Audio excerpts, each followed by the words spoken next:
This is the Greg Bedard Patriots Podcast with Nick Cattles.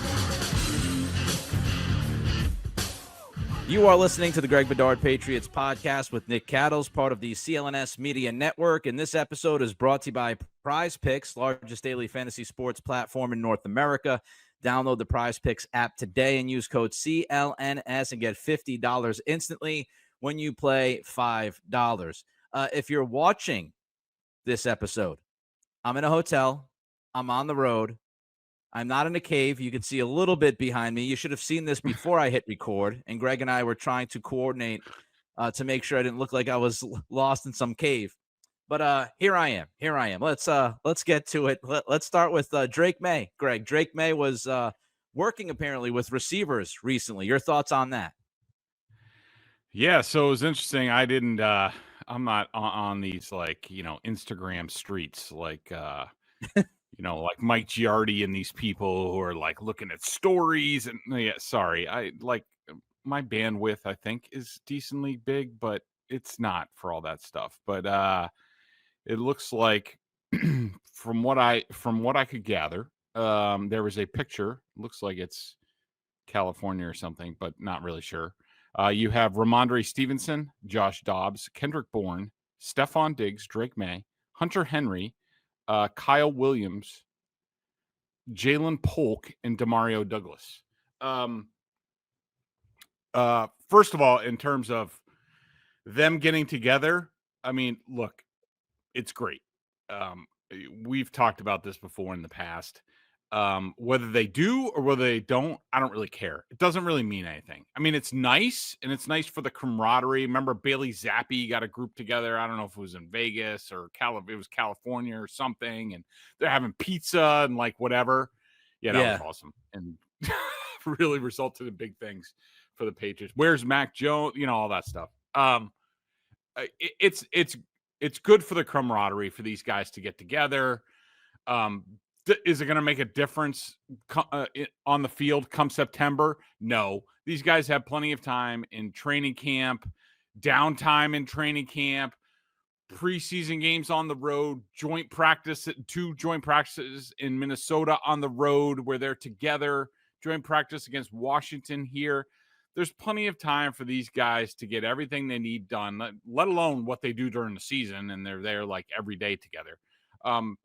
There's plenty of time for all that stuff. So it's nice, but it doesn't mean anything, at least not to me. Do you take anything out of it from the guys that weren't there? I don't think you named Kayshon Boutte. Is that a big deal or no big deal? And Baker and Javon Baker. And Javon Baker, yep. Yeah, I do take a little bit out of it. I mean, if a bulk of these guys could get together, I'm sure there was some pre-planning. And, Drake's been a busy guy. I saw he was at Wimbledon, so he had to get things set up to make sure he was home. I'm sure this was set, hey, let's get together after July 4th or something like that. And that Kayshon Boutte and Javon Baker were like, nah, dog, I'm busy. I got a lot of things to do. I gotta go to, I got to take my business class, my summer business class to finish up my degree. Like, stuff like that. Like, yeah, that's a little bit concerning. And, we've talked about the wide receivers before going through the positions. Depending, I do think that Stephon Diggs, no Efton Chisholm. What the hell? He's definitely on the outs now. Yeah. I do think that, I'm sure they had good reasons, and I'm sure they're legitimate reasons. But that they didn't make time, I think we could say that Boutte, there's a comfort level with Drake Maye, so that's good. Javon Baker, after what we saw in OTAs and minicamp, where I think Giardi wrote the other day, he didn't think that Baker caught a pass from Drake Maye in 11-on-11s during any of the offseason practices. I don't know. If I was that dude, I'd be like, yo, Drake, what? Like, I'll meet you anywhere, anytime, that sort of thing. So that some of these guys that weren't there. Efton Chisholm, no. Undrafted free agent. The veterans are a little bit different. Glad that Kyle Williams could make it. But, yeah, it does raise my eyebrow a little bit that Booty and Baker weren't there. All right, you watched some Milton Williams film recently. I think you watched 3 games, Greg. Just first, your overall synopsis from what you saw. So my synopsis is this, I'll start from this. My only frame of reference with Milton Williams was really the Eagles' postseason run, and his best game, his highest graded game from PFF was the Super Bowl, and he was great in the Super Bowl. He had a strip sack of Pat Mahomes. There was a legitimate chance that he could have been MVP of that game because of what he did. And so that's where I sort of started with him. I also knew that Milton Williams, when you talk about work ethic, football character, the intangibles, off the charts. Anybody you talk to in Philly with the Eagles, around the team, off the charts. So with that, the Patriots decided to go where they did as far as the contract, which is, $26 million a year, third highest paid defensive tackle in the league behind Chris Jones and Christian Wilkins. You understood that. And I still understand that because the Patriots, we know they lack top end talent. They had money to spend. Milton Williams was probably the only free agent, or at least one of the rare free agents where you're just like, this guy's entering his prime. His best football's in front of him, and you have a chance to grab him. I understood that the Patriots needed to make a splash and be like, look, we could still pull one of the premier free agents, as far as when we get into player acquisition, we can still get these guys. And so, Right. And you can never have enough good defensive tackles. And so totally understood it. So that's where I was coming from with Milton Williams. When I reviewed the films and I reviewed the Chiefs Super Bowl game, I reviewed the Saints game, which was, and the reason I picked that game, it was one of his lowest rated games on PFF. And also it was by far the most run snaps that he played during the season. And also I reviewed the Ravens game, which was more of a middle of the road. Ravens are on the schedule this year. I figured that would be a good one to watch. So my overarching takeaway from watching Milton Williams a lot more closely is, if you're expecting him to be Aaron Donald, Chris Jones, Jeffrey Simmons, all right, maybe not Aaron Donald. Aaron Donald's a freak, so let's put him to the side. But any of these impressive 3 techniques, interior defensive guys that can dominate a game, that can wreck a game consistently, if you're talking about right now, he's not that guy. He's not. He's really just a straight ahead power rusher, not many pass rush moves, not many counter moves. So that was surprising. I thought he was better against the run than I anticipated, even though they weren't like great, but they were pretty good. But so at the end of the day, when I came down to it was, if you think that, you look at the money that the Patriots paid him, $26 million. Is he worth that right now? In my opinion, no, not even close. Obviously, the Patriots are banking on the fact that, or their belief that he's just now, hasn't played a ton in his career, that he's on the upswing. Last year, I think he had 8 sacks. His stats took a jump. Every year he's gotten better, that he's going to continue that ascension, that Mike Vrabel, Terrell Williams, all these guys, that they can do for Milton Williams what they did for Jeffrey Simmons, which is take him to the next level. And I'm not begrudging them that at all. But after watching his film, I was like, he is not close to that player. He's more of like a B player right now. They're paying him like an A elite player. Yeah. And he's going to he has a ways to go to fulfill that contract. I don't know if he ever will. Again, I understand why they did it, but if you're expecting Milton Williams to come in and dominate and change the Patriots on defense, I think you're mistaken, at least right now. Maybe in a couple years he gets there. In fact, I would say, Nick, in my opinion, if you said who's better, who's the potential to be a more dominating player for the Patriots, a healthy Christian Barmore, when we've seen him at his best, of course, with the blood clots and everything, we don't know exactly where he is. But if you said, all right, the best film, and I watched Milton Williams in the KC game, I've watched Christian Barmore's whole career. To me, there's little question that Christian Barmore at his best, if he picks off where, he was at his highest, there's little doubt in my mind that he is by far the more dominating player on the interior at this point. I'm not saying Milton Williams can't get there. I assume the Patriots are betting that they can get him there, and I'm not going to begrudge them that. But right now, Milton Williams is not a dominating player. The Patriots are going to need him to be that player at some point in time in short order. Maybe not this year, but maybe the year after. And that could happen. But right now, he's not a game wrecker, if that's what you think that they're bringing in. Jeremy Fowler recently, today, really just put out his first, top 10 each position column that he does. He talks to execs, coaches, scouts. And Milton Williams' first position was defensive tackle. Milton Williams did not make the top 10, not a shocker. But Milton Williams also did not make really any other list. Honorable mention, wasn't mentioned. And also receiving votes, he wasn't mentioned. So 21 total defensive tackles in this column. Milton Williams didn't get a single vote. I'm a little bit surprised by that, Nick. But I will say this, because not only am I watching Milton Williams, but I'm watching some of the other guys, and we know they have Jalen Carter's a dude on the interior.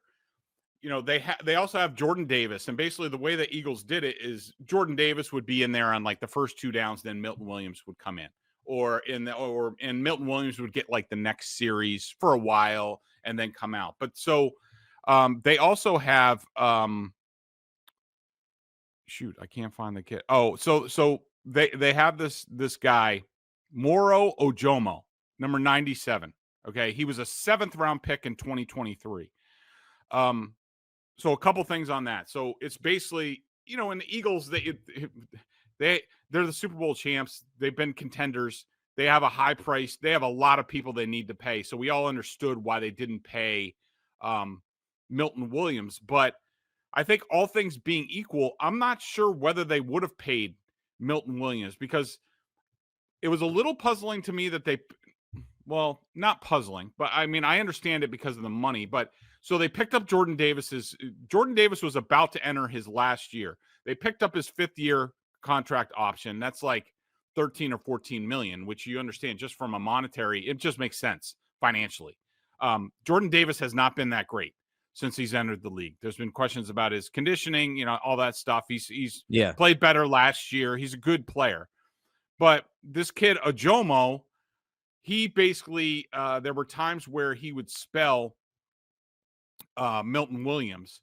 And to tell you the truth, I couldn't really tell much of a difference. And you might be able to make the argument that Ojomo brings a little bit more in pass rush right now. He's got a little bit more wiggle. He's got a few more tricks up his sleeve.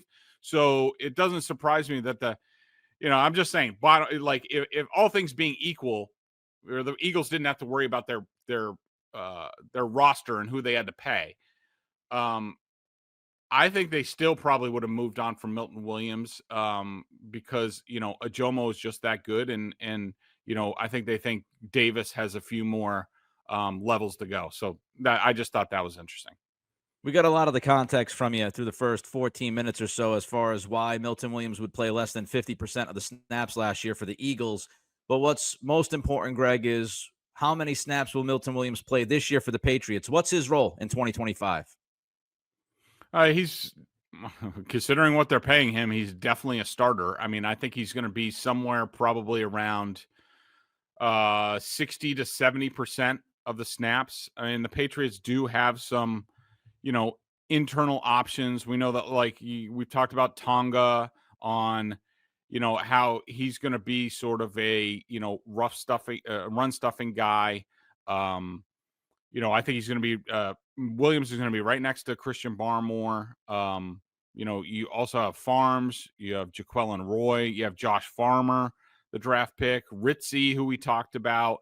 We'll see ultimately who makes the roster, but they're paying him $26 million a year. That guy's got to play a lot, and that's also something that we don't know whether he can handle physically. I think he does. I mean, I love the way he's put together. I love the way he's built.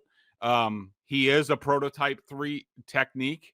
Maybe he didn't get the teaching base being, one of the more, the backups on the Eagles. Maybe he's going to get a lot more coaching here, and he can sort of tap in to his upside with these guys, with Vrabel, Terrell Williams when he gets around here. Did really great work with the defensive line in Tennessee, but he's getting paid $26 million a lot. He's going to have to play a lot. What's the worst case scenario? The worst case scenario is, Milton Williams, and we've seen this, and I think we've had this discussion with some Patriots players in the past, that you're just like, he's only good if there are good players around him. We know Milton Williams was good last year in Philly. He had good players around him. We all know that defensive line between the ends and the defensive tackles by the end of the season was, probably one of the best in recent memory in the NFL. They just came in waves. Williams got here. The thing that disappointed me the most, probably, Nick, watching this is that, and we sort of knew this, but because of Jalen Carter, because of their edge guys, Milton Williams got a lot of reps, one-on-ones. And the only guys I really saw him dominate were sort of, backups, journeymen, those types.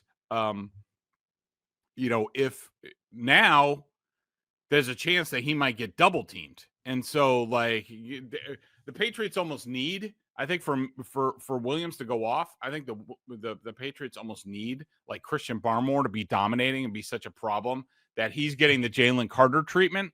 So I actually think that's quote unquote best part. But the worst case scenario is he's just sort of an ensemble guy, that he's not a lead player, that he's not elite, that he's not really a double digit sack guy.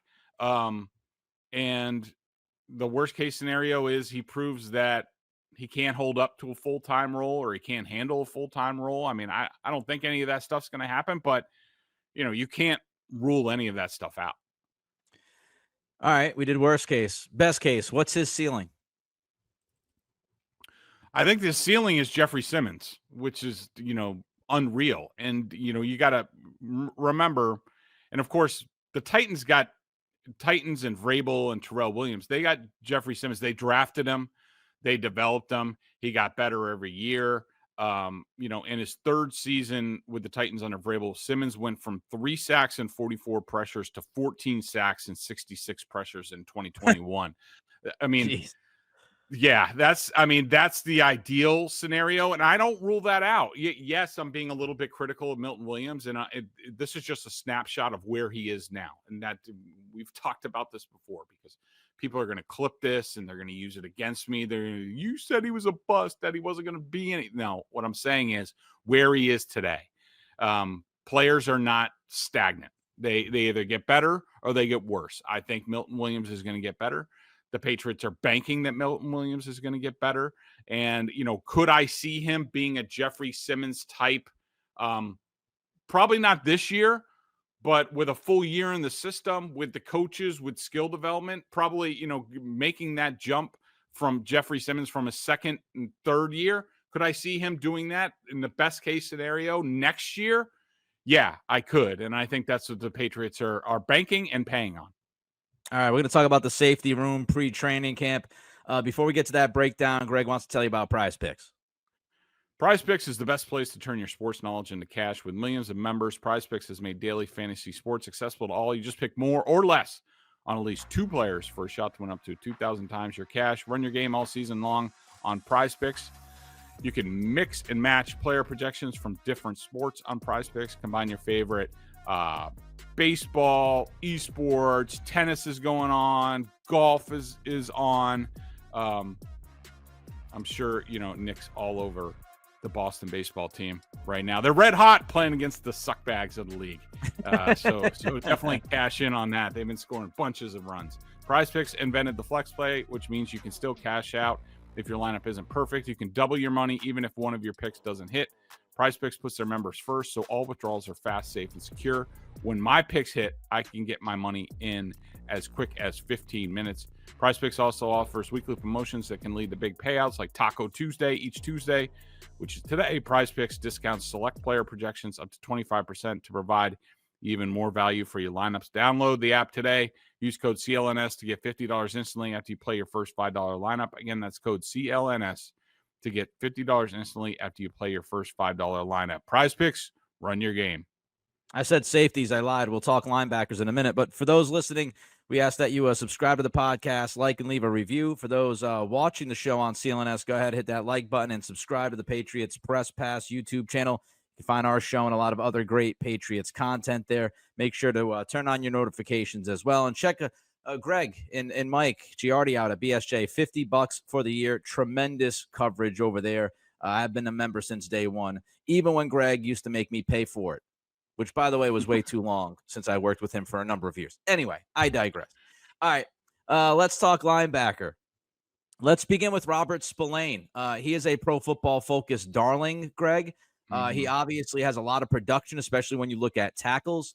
And he seems like he's going to be the quarterback of this defense on the second level. Just your thoughts on what he brings to the table. Yeah, I am. I think Spillane is the next guy I'm going to break down. So over at BSJ and part of your $50 membership, I am basically like every other day until training camp. I am backtracking and going back over the additions because this offseason has been so busy with the coaching staff and draft and free agency and all this stuff. Like I'm using the dead time to, get a good frame of reference for all these guys, some of the guys that I'm not as familiar with.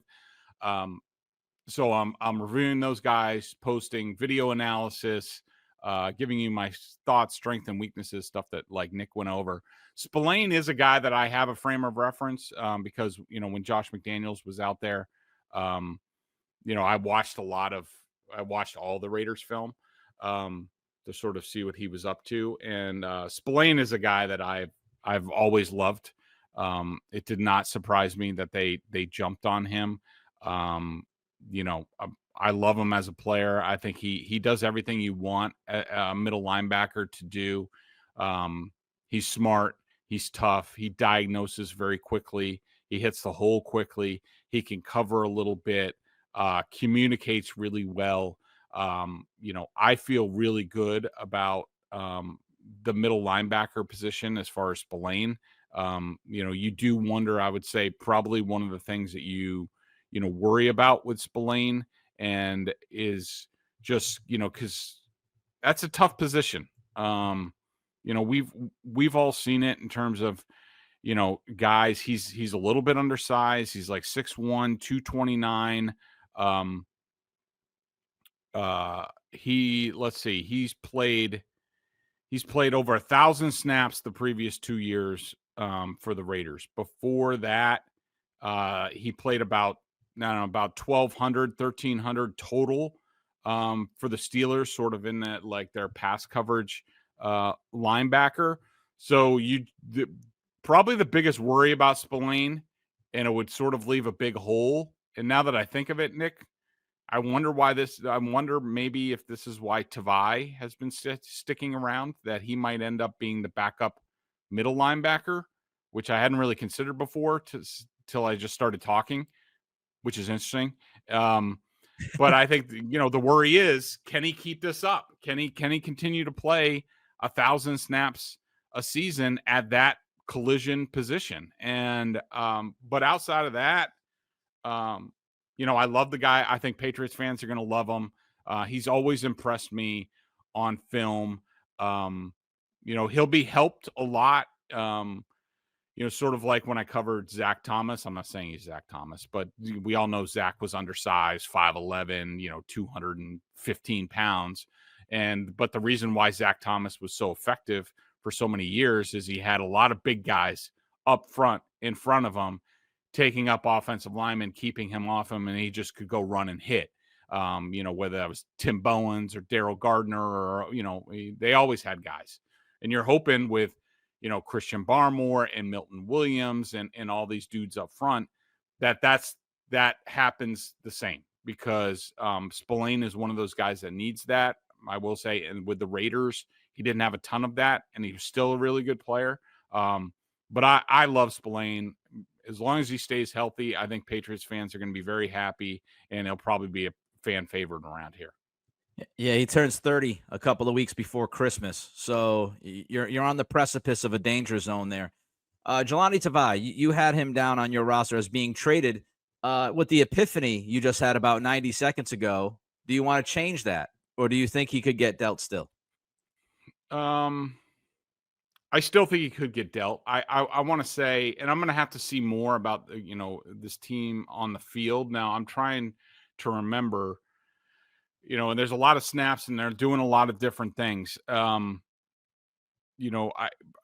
want to say the easiest solution, and probably why they brought him in, and maybe there was a reason, maybe they wanted to give snaps to like Monty Rice and also Cam Riley at middle linebacker. I don't remember Jack Gibbons playing a ton of middle linebacker during the offseason practices, but both Gibbons and Rice have a background with the Titans and the scheme. They know them really well. I want to say Monty Rice is more of the middle linebacker, but I think Gibbons can do both. And I'll be interested to see in training camp how many snaps he gets at middle linebacker.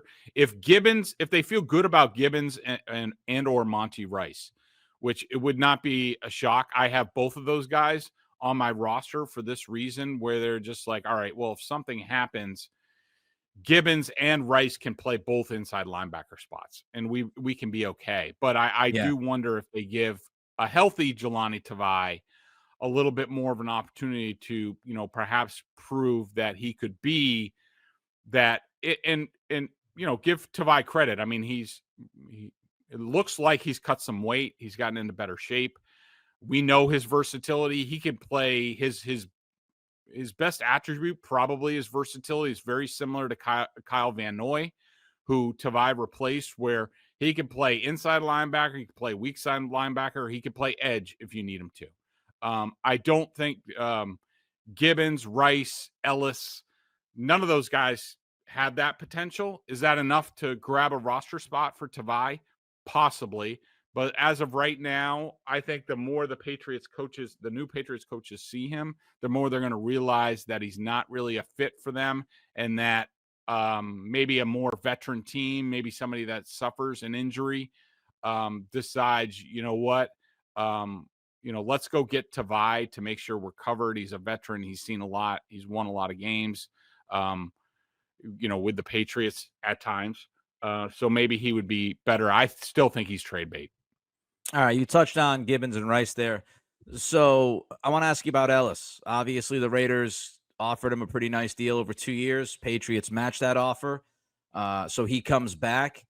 You have him second behind Spillane with the linebacker position, inside linebacker position. So how do you feel about Elliss, and do you think he could justify that contract? Good question. I was just looking up how many snaps he has played over his career. So, all right, I have it here. So Elliss played a career high on defense, 514 snaps last year. I think he did, fairly well. I know the Patriots retained him when the Raiders signed him to the offer sheet because they like his athletic ability. They like that he can run a little bit. Of course, they like what he brings on special teams. They think there's some upside there to him, and they're not in the position. They think he's a good player. The Patriots at this point in time aren't in position to lose good players. They set out to retain as many good players as they could, which ultimately, when they looked at the roster, didn't think that was that many because they brought in so many and they turned over half the roster. I think when I look at Elliss, I'm not completely enthused, but I also have to realize that there's a lot of upside there, or at least there's further that he can go. And we're going to see whether he realizes that or not. I think, yes, I think he was worth the money. I think with the amount of playing time he got in the offseason, I think they're giving him every opportunity to grab a role because of the contract they gave him. Whether that happens at the end of the day or he gets overtaken by a Jack Gibbons, we're ultimately going to have to see. All right, so before we wrap, simple question. Do they have enough at linebacker for you? No, they do not. I mean, I'm not opposed to these guys, and I think they have the potential to be all right. But off the ball, like sort of weak side linebacker is a position along with center and left guard. Those are probably the positions that I'm most worried about going into this training camp. I think that the Patriots will certainly give all these guys enough opportunity to grab a role, to prove themselves. But I would not be surprised if we get towards, once the preseason's over and everybody sees what their injury situation is, like right ahead of final cutdowns, that inside linebacker position, if I'm the Patriots, I am definitely looking around the league, make a trade, some sort of late round pick, maybe claim somebody. Remember, through the third week in the season, the Patriots are going to have the number 4 claim. So, not only do you have, a lot of teams will keep iffy sort of borderline players or guys that they really want to sneak onto the practice squad. They will keep them on the roster because, teams go through the claiming process and they pretty much have their 53-man roster set. Some of them don't claim people. Then you're able to get them to the practice squad.